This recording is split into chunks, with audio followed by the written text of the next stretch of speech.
James Dunham is in Twickenham for us this evening. Well, James Dunham is with Richard for us this evening. Well, James Dunham is outside Buckingham Palace, also getting a bit of a facelift. James, a bit of a backlash to this public spending on the royals.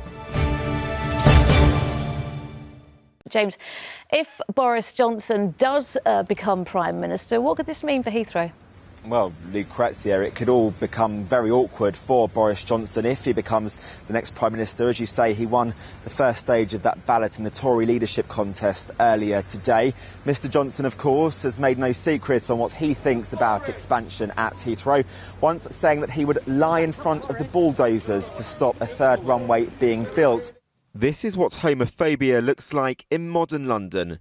With plenty of bars and clubs aimed at the LGBT community, it's perhaps not surprising that the Borough of Westminster has the highest number of recorded homophobic hate crimes. But this issue goes far beyond the bright lights of this part of London. From Croydon to Camden, it's an issue right across the capital. The words describe this group as Chelsea headhunters. But this banner, held up outside a Budapest bar where the club were playing on Thursday, has nothing to do with football. The club itself, who described the behaviour from the past few weeks as abhorrent, maintain that any form of hate will not be tolerated. After Thursday's events, UEFA, who of course govern football, are now trying to decide whether to put any penalties on Chelsea, which could mean a partial ban on fans entering Stamford Bridge at a future European game.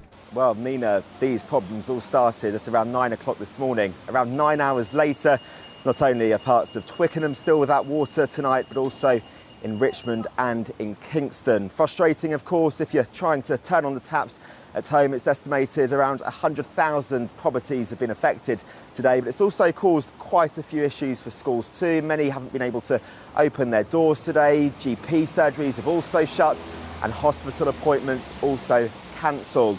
You're obviously out here day 12. How long will this continue for? Well, as long as she wants me to. I mean, it's you know, I'm in here in solidarity with her, so hopefully that's days rather than weeks, but I'll keep going as long as she needs me to. So there we are, Charlene. As you heard there, the hunger strike continues as Richard continues his fight to get his wife home. OK, James, thanks very much for that.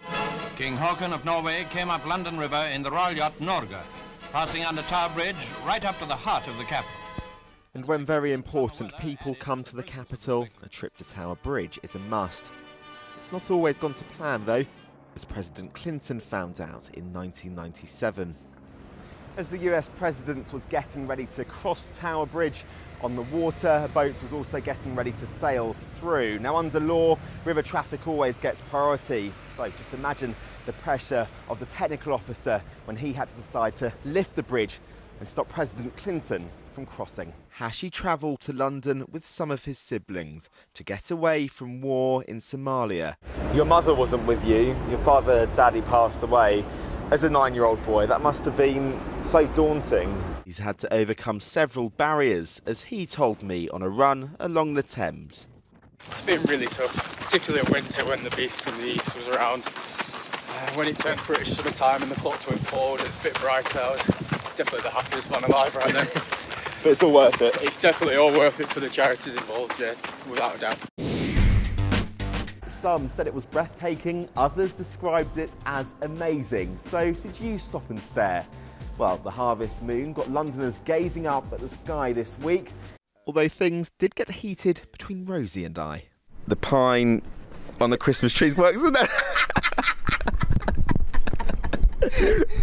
Just getting attacked by a goat. Rosie! Just getting attacked again. A lesson, don't get between a goat and its Christmas tree. James Dunham, ITV News, Kentish Town.